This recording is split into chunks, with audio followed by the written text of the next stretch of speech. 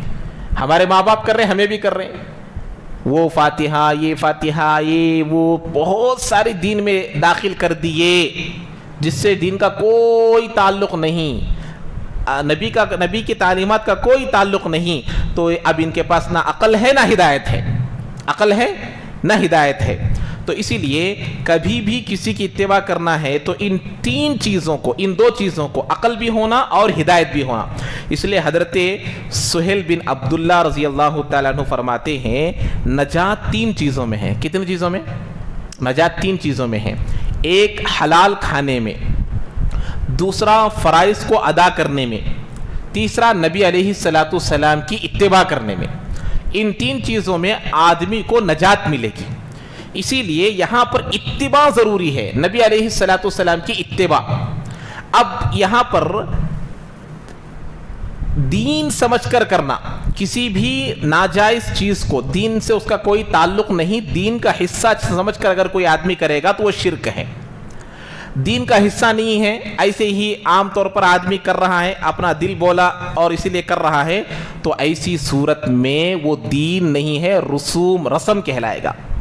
اب لوگوں کے اندر رسم ہے نہیں ہے، کتنے رسمیں آ گئی ہیں، نکاح میں رسم ہے، ولیمے میں رسم ہے، بچہ پیدا ہوا تو رسوم ہے، گھر کی اوپننگ ہے تو رسوم ہے. گھر کی اوپننگ ہے تو کیا کرتے وہ دودھ ابلاتے نہیں ابلاتے گھر کے اندر، اس سے شریعت کا کوئی تعلق نہیں ہے. اور بکرا گھر کے اندر لا کو ذبح کرنے والے بھی ہے، اس کا خون گھر میں گرنا، یہ تمام چیزیں ناجائز ہے، حرام ہے. ضروری سمجھ کر کریں گے تو شرک ہے، اس کا شریعت سے کوئی تعلق نہیں ہے. اور گھر کو واستو کے حساب سے بنانا یہ عین شرک ہے. ایسا نہیں کریں گے، شیاطین حملہ کریں گے، جن حملہ کریں گے، دین سمجھ کر کر رہے ہیں. وہی کہیں جب ان سے کہتے ہیں کہ یہ باتیں نکو کرو تو کیا بولیں گے؟ نہیں یہ اللہ بولے سو جی، یہ دین جی. اب یہ دین بولیں گے تو شرک ہو جائے گا. اگر دین نہیں سمجھ رہے، خامخواہ ایسے ہی کر رہے تو رسم ہے. رسم کو چھوڑنا بھی ضروری اور شرک کو چھوڑنا بھی ضروری، دونوں کو ملا لیے اور برا کام ہے. ہر ایک کو چھوڑنا بہت ضروری. اسی لیے اللہ کے نبی علیہ الصلوۃ والسلام نے فرمایا حفت الجنت بالمکارہ، جنت کو اللہ نے ناچاکیوں سے ڈھانپ دیا ہے. اللہ کا حکم ماننا ہر ایک کے لیے معمولی چیز نہیں ہے، وہ بہت بھاری چیز ہے. پہلے سے آ رہا نا، ابھی گھر کی اوپننگ کرے تو ہمیں ایسا کرتے، نکاح ہمارے گھر میں ایسا چلتا، یہ ہے. اب یہاں اللہ کا حکم مکارہ، نہ چاہنے والی چیزوں سے جنت کو ڈھانک دیا گیا. اب نکاح نبی کے طریقے پر کریں گے، دل نہیں چاہ رہا، ارے کیسا نہیں چاہ رہا دل، لیکن پھر بھی نہ چاہنے والی چیزوں پر عمل کرنے سے کیا ملے گی؟ جنت ملے گی. بھائی روزہ ہے، صبح سے لے کر شام تک بھوکا رہنا، اللہ کا حکم بول کو مہینہ رہتے ہیں ہم لوگ، اللہ کا حکم. کیا کوئی بھوکا رہنا کوئی اچھی آدمی کو پسند ہے کیا؟ گرمی ہو 36-40 ڈگری ہو تو بھی روزہ رکھ رہے نہیں رکھ رہے، پسند ہے کیا آدمی کو؟ دل کے اندر سے تو یہ رہتا ہے کہ بھائی رمضان کا روزہ ہے اس لیے رکھ رہے، لیکن پسند ہے نہیں. نمازوں کی پابندی کرنا مطلب یہ ہے کہ اللہ کا حکم ہونے کی وجہ سے تو پسند ہے ہم لوگوں کو، لیکن حقیقی طور پر روزے کے بغیر بھوکا پیاسا رہنا پسند ہے کیا؟ نہیں. نہ چاہتے ہوئے بھی روزہ رکھتے ہیں، دل کو بوجھ ہے تب بھی روزہ رکھ رہے ہیں، گرمی کی شدت ہے تب بھی روزہ رکھ رہے ہیں، نیند کی قربانی دیتے ہوئے فجر کی نماز کو آ رہے ہیں، قربانی دے رہے ہیں. مکارہ، ناپسندیدگی چیزوں کے ساتھ جنت کو ڈھانک دیا گیا ہے. حفت الجنت بالمکارہ. اور آگے دوسرے جملہ کیا ہے؟ وحفت النار بالشہوات، اپنے دلی خواہشات سے جہنم کو ڈھانک دیا گیا۔ اب جو دین نہیں ہے اس کو دین سمجھ کر کرو، جو دین نہیں ہے اس کو کیا کرو؟ دین سمجھ کر کرو، اس کو اللہ کے نبی کا طریقہ سمجھ کر کرو۔ یہ کیا ہے؟ شہوات ہے ان تمام چیزوں میں۔ اب یہاں پر دیکھیے یہ ایک بات، کسی بھی چیز کو ہم لوگ اللہ کے دین کے علاوہ اپنے طرف سے گھڑ لیے، ضروری سمجھ لیے، حلال کو حرام کر لیے، حرام کو حلال، حلال کو حرام کر لیے، یہ بہت بڑا شرک ہے۔ اسی لیے نبی علیہ الصلاۃ والسلام نے جو طریقہ ہم کو بتلایا اس پر ہر ایک کو عمل کرنا بہت ضروری ہے۔ اب جیسے اب دیکھیے اس میں دین میں تو اتنی چیزیں زیادتی ہو گئی، اتنی زیادتی۔ اب جیسے رجب آتا ہے، رجب میں ایک بہت بری بدعت چلتی ہے۔ بدعت کس کو کہتے ہیں؟ ثواب کی نیت سے کسی کام کو کرنا جس کا شریعت میں کوئی تعلق نہیں ہے اور اس کو ثواب کی نیت سے کرنا، اس کو کیا بولیں گے؟ اس کو بدعت بولیں گے، اور وہ اللہ تبارک و تعالیٰ اس پر سزا دیں گے۔ اسی لیے ہمیشہ اس سے ہر ایک کو بچنا بہت ضروری ہے۔ اب جب ان کو کہا جاتا ہے کہ بھائی ایسا نکو کرو تو کیا بولتے ہیں؟ بھائی ہمارے امی ابا نے کر لے کوئی، ہمارے دادا دادیوں نے کر لے کوئی، نانا نانیوں نے کر لے کوئی، اس لیے ہمیں کرتے۔ یہ جواب نہیں کیا، وہی کیا اولو کان آباؤہم، اب ان کے امی ابا بھی کیسے تھے؟ کیا بڑے فقیہ تھے؟ کیا بڑے مفتی تھے؟ بڑے عالم تھے؟ نہیں، نہ ان کے پاس دین کی عقل تھی نہ ان کے پاس ہدایت تھی، یہ دو چیزیں بھی نہیں تھی۔ تو ان کے پاس عقل نہیں ہے، ہدایت نہیں ہے، تو ان کی اتباع کرنا جائز نہیں ہے۔ تو ایسے ہی جن کے پاس صحیح عقل ہو اور ہدایت ہو ان کی اتباع کرنا جائز ہے۔ ایسے علماء کی، ایسے بڑوں کی جن کے پاس صحیح عقل ہو اور صحیح ہدایت بھی ہو، ان کے پیچھے چلو، کامیابی ملے گی، ہدایت ملے گی، کامیاب ہو جاؤ گے، یہ مطلب یہاں پر نکلتا ہے۔ اور اسی طریقے سے یہاں پر ایک بات سمجھنے کی ہے، امام ابو حنیفہ رحمۃ اللہ علیہ کے نزدیک، کن کے نزدیک؟ امام ابو حنیفہ رحمۃ اللہ علیہ کے نزدیک، اب جیسے کہ میں بتایا آپ لوگوں کو، کل قیامت کے دن ہر ایک کی دوستی کیا ہو جائے گی؟ ختم ہو جائے گی، کنیکشن ختم، دوستی ختم، فرینڈشپ ختم۔ تو امام ابو حنیفہ رحمۃ اللہ فرماتے ہیں کہ کل قیامت کے دن ایک بھی کافر جہنم میں نہیں جائے گا، ایک بھی کافر جہنم میں نہیں جائے گا۔ عجیب بات دکھے گی کیا بھئی ایک بھی کافر جہنم میں نہیں جائے گا؟ حقیقی بات ہے، جہنم میں ایک کافر بھی نہیں جائے گا۔ کیوں نہیں جائے گا؟ اس لیے کہ قیامت کے دن جب عذاب کو دیکھے گا، اللہ کو دیکھے گا، جنت کو دیکھے گا، جہنم کو دیکھے گا، وہ مومن بن جائے گا۔ تو دنیا میں کافر تھا، اب کیا بن گیا؟ ارے اب ماننے والا بن گیا نا، اب ایمان آ گیا اس کا، تو وہاں کا مومن بن کر جہنم میں جائے گا۔ بات سمجھ میں آ رہی ہے؟ عجیب دکھ رہی ہے لیکن حقیقی بات ہے۔ تو کافر ہونے کی حالت میں جہنم میں نہیں جائے گا، مسلمان بن کر جہنم میں جائے گا، لیکن وہاں کا مسلمان بننا اعتبار نہیں ہے، وہاں کا مومن بننے کا اعتبار نہیں ہے۔ تو اسی لیے دنیا کا ایمان، آمنو بالغیب، غیب پر ایمان لانا اسی کو بولتے ہیں۔ تو اسی لیے کوئی کافر جہنم میں نہیں جائے گا، مومن بن کر، جب وہ بولیں گے کہ اے اللہ ایک مرتبہ دنیا میں بھیج دے، اچھا بن کر آئیں گے، نیک بن کر آئیں گے۔ اب اس کے بعد دیکھیے اتنی ساری چیزوں کو اللہ تبارک و تعالیٰ، اب یہاں پر ایک بات میں بتایا نا، شرک سے اللہ کا غضب آتا ہے اور رسم سے اللہ ناراض ہوتے ہیں۔ بھئی جو شریعت کا حکم نہیں ہے، اب یہاں پر وہی کیے وہ لوگ، حلال کو حرام کر لیے، حرام کو حلال کر لیے۔ ایک چیز یہاں پر غور سے سمجھنے کی ہے، بعض لوگ گائے کا، بیل کا گوشت کھانے میں کراہت محسوس کرتے، حالانکہ اللہ نے اس کو کیا کیا؟ حلال کیا ہے۔ اب دیکھیے طبیعت نہیں ساجتی، طبیعت اگر اس کو پسند نہیں کرتی تو وہ الگ چیز ہے، لیکن اس کو بالکل زندگی بھر کھائے بغیر رہنا، برا سمجھ کر دور رہنا، یہ غلط ہے۔ کافر لوگ اس سے دور رہتے ہیں تعظیم کی وجہ سے، بھئی وہ ہماری دیوتا ہے، وہ ہماری ماں ہے، وہ فلاں ہے فلاں ہے بولتے، انہوں نے اپنے آپ پر حرام کر لیا۔ اللہ جو دنیا کو پیدا کرنے والا ہے ان چیزوں کو حلال کیا ہے جن چیزوں میں ناپاکی نہیں ہے۔ اس کے علاوہ کئی سارے جانور ہیں، ان کو بھی ہم کھا سکتے نا، لیکن کھاتے نہیں۔ اللہ نے مخصوص، ارے بھئی یہاں پر بھی گوشت ہے، وہاں پر بھی گوشت ہے، لیکن ہمیں کھاتے کیا؟ جو چیزوں کو کھانے کو کہا گیا ان چیزوں کو بھی اس وقت کھاتے جب نبی کے طریقے پر کٹا ہو، نبی کے طریقے پر ذبح ہوا ہو۔ وہی جانور 20,000 کا 30,000 کا بکرا لائے، ایسے ہی اوپر سے گر کر مر گیا، کوئی مسلمان اس کا ایک ٹکڑا کھائے گا؟ 30,000 کو لائے تھے بھائی، کھانا نہیں کھائے تو کیسا کھاتے؟ کون تو بھی نہیں کھاتے۔ تو جن چیزوں کو کھانے کے لیے کہا گیا انہی کو کھائیں گے۔ اب آپ لوگ نہیں کھاتے تو وہ آپ کی مرضی، لیکن دنیا جس کی بھینس، جس کی لاٹھی اس کی بھینس، ایسا چل رہا ہے۔ ان کی دیوتا ہے، ہمیں نہیں کھانا، ان کی ماں ہے، ہمیں نہیں کھانا، ایسا مسئلہ چل رہا نہیں چل رہا، لیکن یہ دنیا ہے، دنیا میں چلے گا۔ تو بتاتے ہیں اگر کسی کی طبیعت نہیں ساجتی کھانے کو تو دوا کی طرح کھاؤ۔ کیسا کھاؤ؟ کبھی کبھی دوا کی طرح کھاؤ، جب اس کی طبیعت بن جائے تو کھانا شروع کرو، کیونکہ اللہ کا حلال کیا ہوا وہ اچھی چیز ہی رہتی ہے، وہ بری چیز نہیں رہتی۔ اس سے طبیعت میں کیا بولتے ہیں، اس سے صحت بھی بنتی ہے، لیکن مقدار میں کھانا۔ جن کی طبیعت بنتی ہے وہ اچھا کھا لو، جن کی طبیعت نہیں بنتی وہ دوا کی طرح کھاؤ، لیکن اللہ نے جس کو حلال کیا ہے اس کو ہمیشہ کے لیے حرام کرنا اچھی چیز نہیں ہے۔ تو وہ چیز یہاں پر بتا رہے ہیں کہ اللہ نے ہمارے لیے جن چیزوں کو حلال کیا اس کو حرام نہیں کرنا، اور جن کو حرام کر دیا ہے ان کو حلال نہیں کرنا۔ اب ایسے ہی یہاں پر ایک مسئلہ سمجھیے، آج کل اب ہمارے کمائی میں ہم نے اللہ کے نبی کے طریقے کو چھوڑ کر کسی چیز کو کمایا تو وہ حرام ہو گیا۔ جیسے مثال کے طور پر آج کل کا ایک معاملہ ہے، وہ ٹوکن کا معاملہ چلتا۔ کس کا؟ فلیٹس وغیرہ خریدنے میں ٹوکن کا معاملہ چلتا، وہ ٹوکن اگریمنٹ کا معاملہ چلتا، اتنے تاریخ تک یہ کرنا، نہیں کرے بولو تو پیسے واپس نہیں آتے۔ یہ پیور حرام ہے، حرام ہے، حرام ہے، یہ جائز نہیں ہے۔